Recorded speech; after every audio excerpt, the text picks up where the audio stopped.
प्राचीन काल से ही गुरु को सर्वोच्च स्थान दिया गया है। एक सच्चे गुरु का मार्गदर्शन हमें सही राह दिखाता है और जीवन को सार्थक बनाता है। लेकिन सही गुरु की पहचान करना भी उतना ही आवश्यक है। अगर शिष्य गलत गुरु के पास चला गया तो वह न केवल समय और ऊर्जा बर्बाद करेगा, बल्कि गलत दिशा में भटक भी सकता है। यह कहानी एक ऐसे युवक की है जो सही गुरु की तलाश में निकला, लेकिन उसे यह समझने में समय लगा कि सच्चा गुरु होता कैसा है, वह कहाँ मिलेगा। नमस्कार, मैं नवीन सिंह आप लोगों को आज इस कहानी के माध्यम से एक सच्चे गुरु के बारे में बताने जा रहा हूँ। बहुत समय पहले की बात है। एक गांव में अर्जुन नाम का एक युवक रहता था। वह बहुत जिज्ञासु और ज्ञान की खोज में था। उसे हमेशा यह लगता था कि यदि उसे एक सच्चा गुरु मिल जाए तो वह जीवन का सच्चा अर्थ समझ सकता है और आत्मज्ञान प्राप्त कर सकता है। एक दिन उसने अपने माता पिता से कहा कि मैं सही गुरु की तलाश में जाना चाहता हूँ, जो मुझे जीवन का वास्तविक ज्ञान दे सके। माता पिता ने आशीर्वाद दिया और कहा, बेटा, यह एक कठिन मार्ग है, लेकिन यदि तुम्हारी नीयत सच्ची है तो तुम्हें अवश्य ही सही गुरु मिलेगा। अर्जुन माता पिता से आशीर्वाद लेके गुरु की खोज में निकल पड़ा। चलते चलते वह एक विशाल आश्रम पहुंचा, जहां एक प्रसिद्ध संत का निवास था। अगल बगल के लोग उनकी बहुत प्रशंसा करते थे। संत के पास ढेरों अनुयायी थे। वह बहुत महंगे कपड़े पहनते थे और उनका आश्रम भी बहुत ही भव्य था। अर्जुन ने सोचा कि शायद यही सच्चे गुरु हैं, क्योंकि इनके पास इतना बड़ा आश्रम और इतने सारे अनुयायी हैं। वह संत के पास गया और कहा कि गुरुदेव, मैं ज्ञान की खोज में आया हूं, कृपया मुझे अपना शिष्य बना लीजिए। संत ने उसे अपने शिष्यों में सम्मिलित कर लिया, लेकिन कुछ ही दिनों में अर्जुन को एहसास हुआ कि यहाँ केवल बाहरी दिखावा है। संत केवल प्रवचन देते हैं, लेकिन उनका आचरण वैसा नहीं था।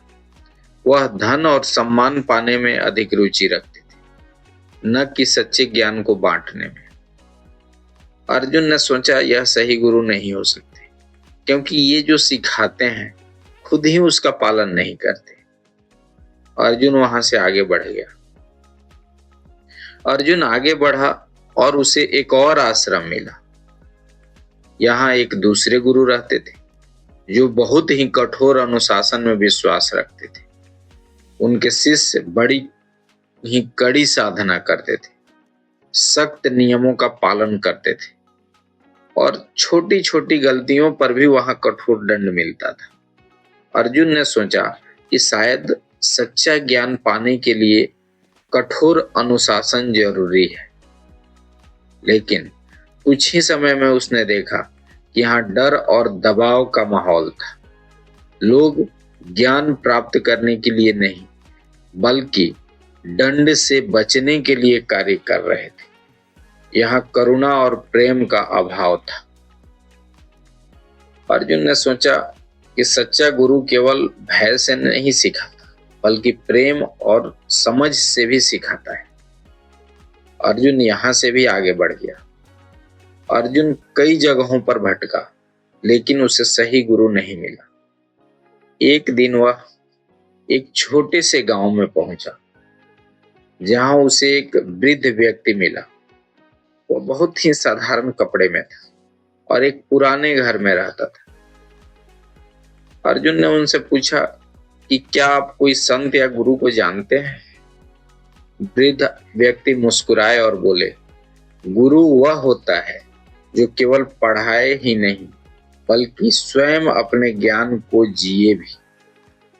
अर्जुन उनकी बातों से प्रभावित हुआ और उनके ही पास रहने लगा। वृद्ध ने उसे जीवन के छोटे छोटे कार्यों के माध्यम से बड़े पाठ पढ़ाने शुरू किए। उन्होंने अर्जुन को सिखाया कि ज्ञान केवल पुस्तकों और प्रवचनों तक ही सीमित नहीं होता, बल्कि उसे जीवन में उतारना ही असली बुद्धिमत्ता है। अर्जुन ने देखा कि यह वृद्ध न केवल सरल जीवन जीते हैं, बल्कि अपने ज्ञान को स्वयं अपने जीवन में अपनाते हैं। उन्होंने निस्वार्थ भाव से सेवा की, प्रेम से सिखाया और धैर्य के साथ अर्जुन के हर प्रश्न का उत्तर दिया। धीरे धीरे अर्जुन को समझ में आया कि सच्चा गुरु वही है जो न केवल ज्ञान देता है, बल्कि स्वयं भी उसका पालन करता है। सही गुरु की पहचान जरूरी है। केवल बाहरी दिखावे या प्रसिद्धि के आधार पर गुरु को न चुने। गुरु वही है जो स्वयं पालन करे, जो सिखाता है वही अपने जीवन में अपनाता भी हो। भय से ज्ञान नहीं मिलता। कठोर अनुशासन आवश्यक हो सकता है, लेकिन डर के माध्यम से सच्चा ज्ञान प्राप्त नहीं किया जा सकता। ज्ञान व्यवहार में होना चाहिए।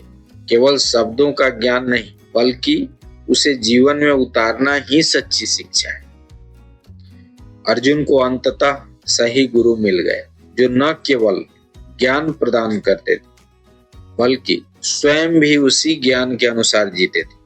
सही गुरु की तलाश आसान नहीं होती, लेकिन यदि कोई सच्चे मन से प्रयास करे तो उसे अवश्य ही सही मार्गदर्शन मिलता है। इस कहानी से हमें यह सीख मिलती है कि ज्ञान केवल पुस्तकों या प्रवचनों में नहीं, बल्कि हमारे व्यवहार और कर्मों में होना चाहिए।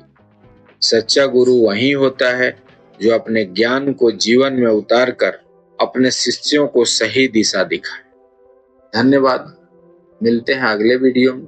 अगर आपने मेरा चैनल सब्सक्राइब नहीं किया है तो प्लीज सब्सक्राइब कर लें। नमस्कार।